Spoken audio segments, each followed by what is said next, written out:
ओम शांति। 13 मार्च 2023 के ईश्वरीय महावाक्य। पहले एक नजर मुरली के मुख्य पॉइंट पर। बाबा ने कहा, जब मंजिल पूरी होगी अर्थात बाप योग सिखाना बंद करेंगे, पढ़ाई का अंत होगा, तब तक बाप सिखाते पढ़ाते रहते हैं। बच्चे बाप की याद में रहते हैं। ऐसे याद में रहते रहते रात पूरी हो जाएगी। अब दिन अर्थात सतयुग आ रहा है। अभी तुम कलयुग रात में बैठे हो। निरंतर बाप को याद करते रहो। ब्रह्मा का दिन और रात गाया हुआ है। उनको ही स्थापना और विनाश का साक्षात्कार हुआ है। तो जो दिव्य दृष्टि से देखा है वह प्रैक्टिकल जरूर होगा। और फिर बाबा ने कहा, सन्यासी लोगों को इच्छा रहती है परमपिता परमात्मा को देखने की। यहाँ तुम बच्चों को तो परमपिता परमात्मा खुद बैठ पढ़ाते हैं। तुमको इच्छा है स्वर्ग में जाने की। एक दो को सुख देने वाले को पावन कहा जाता है। स्वर्ग में कोई दुख देता नहीं। वहां तो शेर बकरी इकट्ठे जल पीते हैं, किसको दुख नहीं देते। वास्तव में गुरु किया जाता है सदगति के लिए। वह जरूर 5 विकारों का संन्यास किया हुआ पवित्र चाहिए।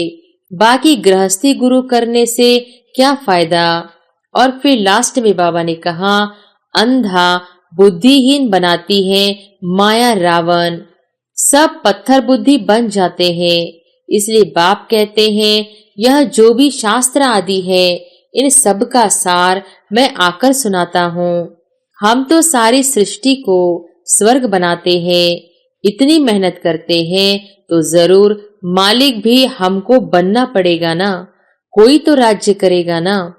वास्तव में है तो बाप के ही हाथ में। श्रीमत बिगर कुछ कर नहीं सकते। मनुष्य बिल्कुल वर्थ नॉट ए पेनी बन जाते हैं। बाप कहते हैं, रावण मनुष्य को पत्थर बुद्धि बना देते हैं, मैं आकर तुमको पारस बुद्धि बनाता हूँ। और अब सुनते हैं महावाक्यों को विस्तार से। मुरली का सार। मीठे बच्चे, याद में रहते रहते यह कलयुगी रात पूरी हो जाएगी। तुम बाप के पास चले जाएंगे, फिर आएंगे दिन में। यह भी वंडरफुल यात्रा है। प्रश्न है, तुम बच्चों को स्वर्ग में जाने की इच्छा क्यों है? उत्तर है, क्योंकि तुम जानते हो जब हम स्वर्ग में जाए तब बाकी सब आत्माओं का कल्याण हो। सब अपने शांति धाम घर में जा सके। तुम्हें कोई स्वर्ग में जाने का लोभ नहीं है, लेकिन तुम स्वर्ग की स्थापना कर रहे हो। इतनी मेहनत करते हो तो जरूर उस स्वर्ग के मालिक भी बनेंगे। बाकी तुम्हें कोई दूसरी इच्छा नहीं है।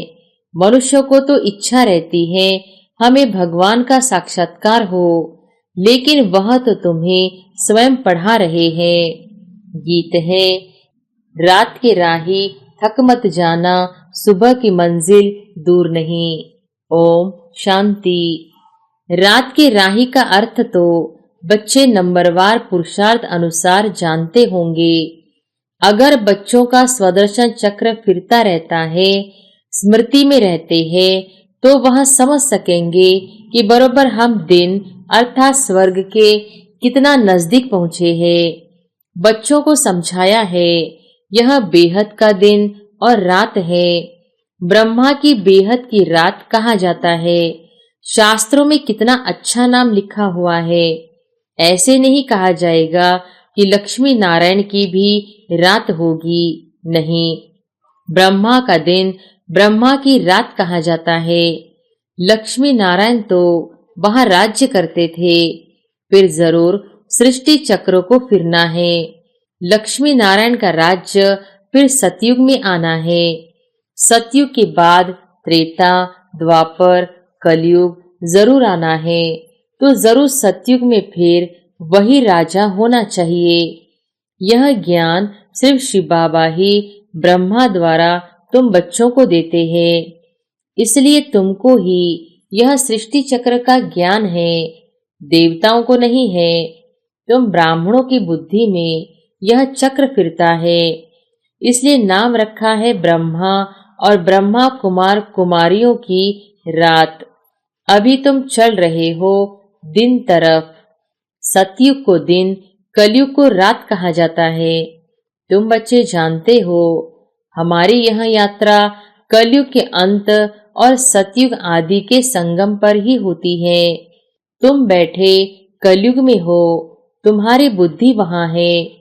आत्मा को समझना है, हमको यह शरीर छोड़कर बाप के पास जाना है।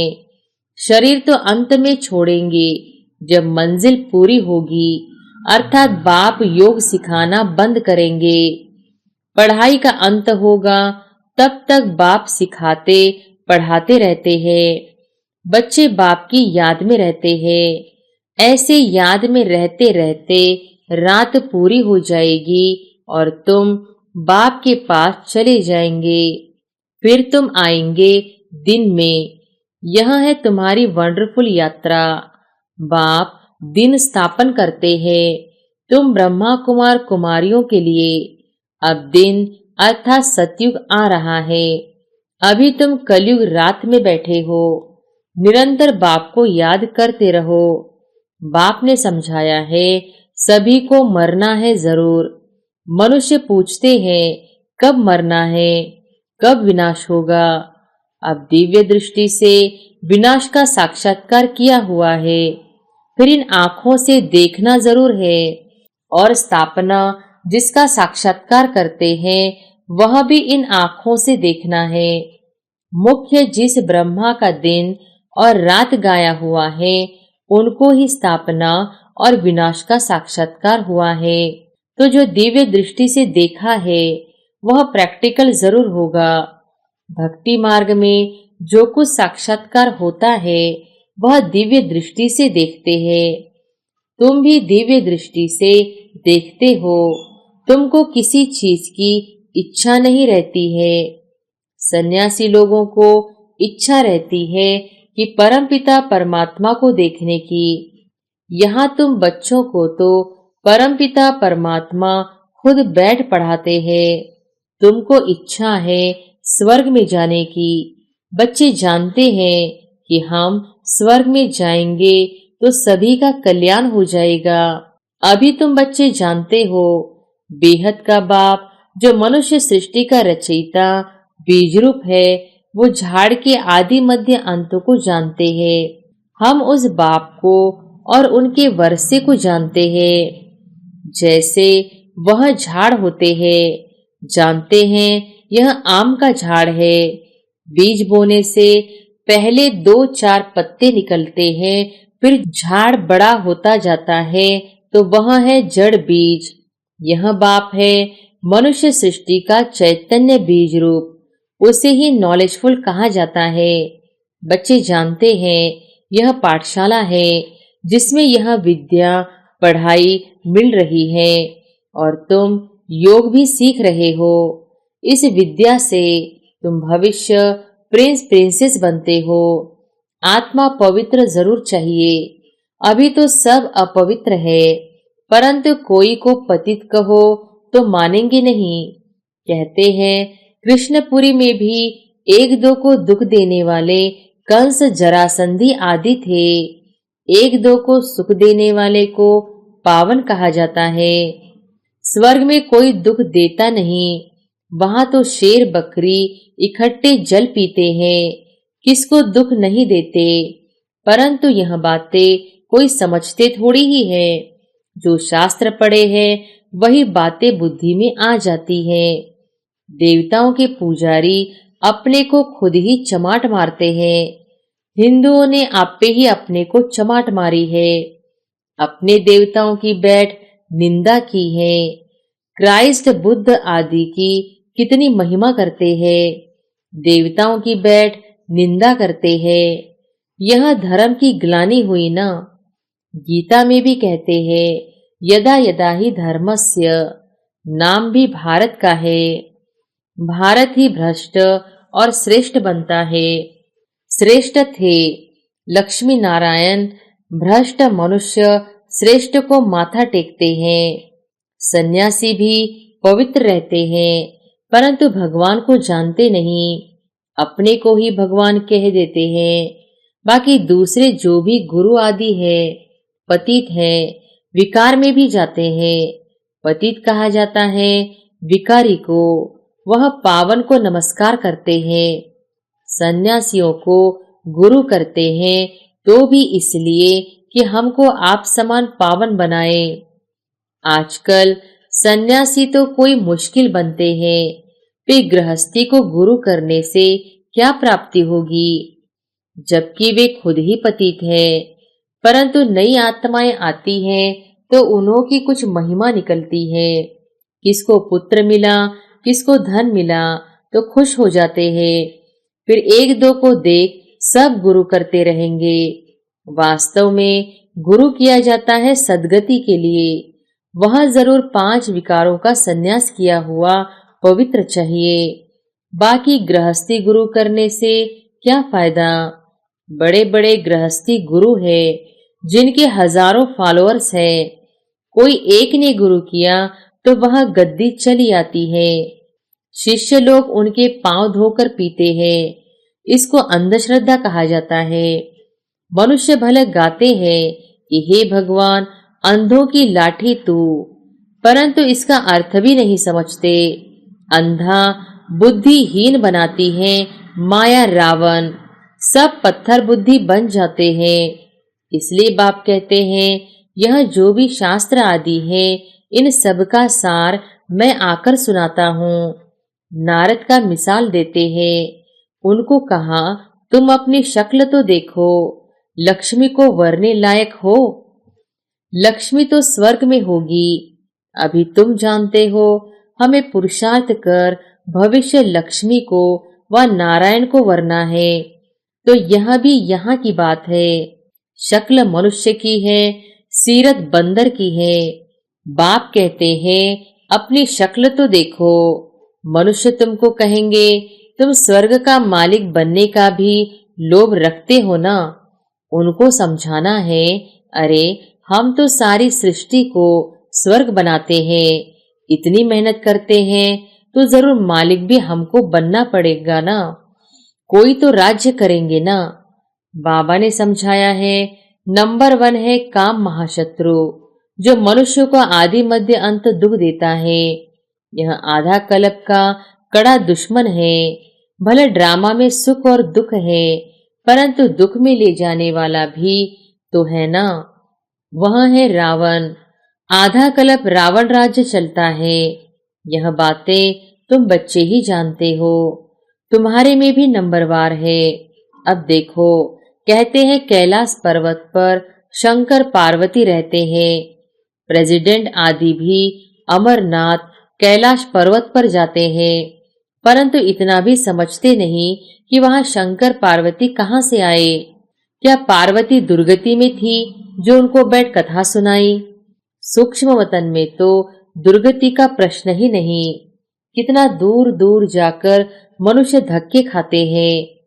यह है भक्ति मार्ग। दुख तो मनुष्यों को पाना ही है। प्राप्ति है अल्पकाल की। वह कौन सी प्राप्ति है? तीर्थों पर जितना समय रहते हैं उतना समय पवित्र रहते हैं। कोई तो शराब बिगर रह नहीं सकते, तो छिपाकर भी शराब की बोतल ले जाते हैं। फिर वह कोई तीर्थ थोड़ी हुआ, वहां भी कितना गंद लगा पड़ा है, बात मत पूछो। विकारी मनुष्यों को विकार भी वहां मिलता है। मनुष्यों को ज्ञान नहीं है तो समझते हैं भक्ति अच्छी है, उनसे ही भगवान मिलेगा। आधा कल्प भक्ति के धक्के खाने पड़ते हैं। आधा कल्प के बाद जब भक्ति पूरी होती है तो फिर भगवान आते हैं। बाबा को तरस पड़ता है। ऐसे नहीं कि भक्ति से भगवान को पाते हैं। ऐसा होता तो फिर भगवान को पुकारते क्यों, याद क्यों करते? भगवान कब मिलता है यह समझते नहीं है। भक्ति से श्री कृष्ण का साक्षात्कार हुआ तो बस समझते उनको भगवान मिल गया। वैकुंठवासी हुआ, श्री कृष्ण का दर्शन हुआ, बस चला गया श्री कृष्णपुरी। परंतु जाता कोई नहीं। तो भक्ति मार्ग में अंधश्रद्धा बहुत है। तुम बच्चे अभी समझ गए हो। बाप साधारण तन में आते हैं तब तो गाली खाते हैं, नहीं तो भला किस तन में आए। श्री कृष्ण के तन में तो गाली खा न सके, परंतु श्री कृष्ण पतित दुनिया में पावन बनाने आए, यह हो नहीं सकता। श्री कृष्ण को पतित पावन कहते भी नहीं है।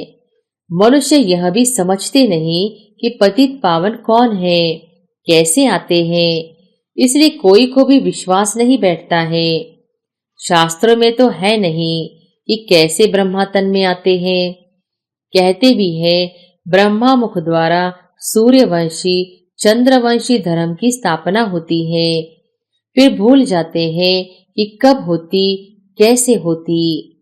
प्रजापिता ब्रह्मा तो जरूर यहाँ कलप के संगम पर होना चाहिए, तब तो ब्राह्मणों की नई सृष्टि रची जाए। मनुष्य बहुत मूंझे हुए हैं, उनको रास्ता बताना है। बाप कितनी भारी सर्विस आकर करते हैं। तुम समझते हो हम 5 विकारों से एकदम बंदर से भी बदतर होते गए हैं। हम सो देवता थे, फिर एकदम क्या बन गए। ऐसों को फिर बाप कितना ऊंच आकर बनाते हैं। तो बाप को कितना लव करना चाहिए। यह बाप सुनाते हैं या दादा सुनाते हैं, यह भी कितने बच्चों को पता नहीं लगता। बाप कहते हैं विचार करो, मैं सदैव रथ पर हाजिर रह सकता हूँ। यह तो हो नहीं सकता। मैं तो आता ही हूँ सर्विस पर। बाबा के पास समाचार आया था। कोई ने पूछा क्या मनुष्य किसको सुख दे सकते हैं, यह मनुष्य के हाथ में है। तो एक ने कहा कि नहीं, ईश्वर ही है जो मनुष्य को सुख दे सकता है, मनुष्य के हाथ में कुछ भी नहीं है। तो कोई बच्चे ने फिर समझाया है कि मनुष्य ही सुख देता है, मनुष्य ही सब कुछ करता है, ईश्वर के हाथ में कुछ नहीं है। अरे तुम थोड़े ही कुछ देते हो, ईश्वर के हाथ में ही तो है ना। समझाना चाहिए, श्रीमत पर चलना है। परम पिता की श्रीमत बिगर कोई सुख दे न सके। अपनी बड़ाई नहीं करनी चाहिए। हम श्रीमत पर सारे सृष्टि को स्वर्ग बनाते हैं, तो देखो कितनी भारी भूल बच्चों की होती है। वह कहते ईश्वर के हाथ में है, बीके कहते कि मनुष्य के हाथ में है। वास्तव में है तो बाप के ही हाथ में। श्रीमत बिगर कुछ कर नहीं सकते। मनुष्य बिल्कुल वर्थ नॉटे पेनी बन जाते हैं। बाप कहते हैं रावण मनुष्य को पत्थर बुद्धि बना देते हैं, मैं आकर तुमको पारस बुद्धि बनाता हूँ।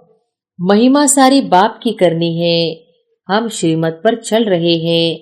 ईश्वर बिगर मनुष्य को कोई श्रेष्ठ बना नहीं सकता। अच्छा, ब्रह्मा मुख वंशावली, ब्राह्मण कुलभूषण, स्वदर्शन चक्रधारी, मीठे मीठे सिकिलधे बच्चों प्रति माता पिता बाप दादा का याद प्यार और गुड मॉर्निंग। रूहानी बाप की रूहानी बच्चों को नमस्ते। धारणा के लिए मुख्य सार। पहली पॉइंट, बाप जो इतनी सर्विस करते हैं, हमें इतना ऊंच देवता बनाते हैं, ऐसे बाप से दिल का सच्चा लव रखना है। देवताओं समान सबको सुख देना है।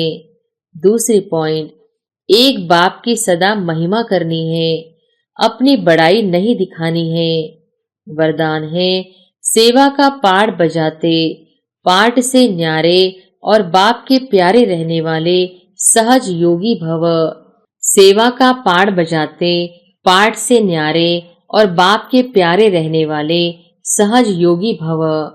सेवा का पाठ बजाते पाठ से न्यारे और बाप के प्यारे रहने वाले सहज योगी भव। कई बच्चे कहते हैं योग कभी लगता है कभी नहीं लगता। इसका कारण है न्यारेपन की कमी। न्यारे न होने के कारण प्यार का अनुभव नहीं होता, और जहाँ प्यार नहीं वहाँ याद नहीं। जितना ज्यादा प्यार उतनी सहज याद। इसलिए संबंध के आधार पर पाठ नहीं बजाओ, सेवा के संबंध से पाठ बजाओ तो न्यारे रहेंगे। कमल पुष्प समान पुरानी दुनिया के वातावरण से न्यारे और बाप के प्यारे बनो तो सहज योगी बन जाएंगे। स्लोगन है, ज्ञानी वह है जो कारण शब्द को मर्ज कर हर बात का निवारण कर दे। अच्छा, ओम शांति।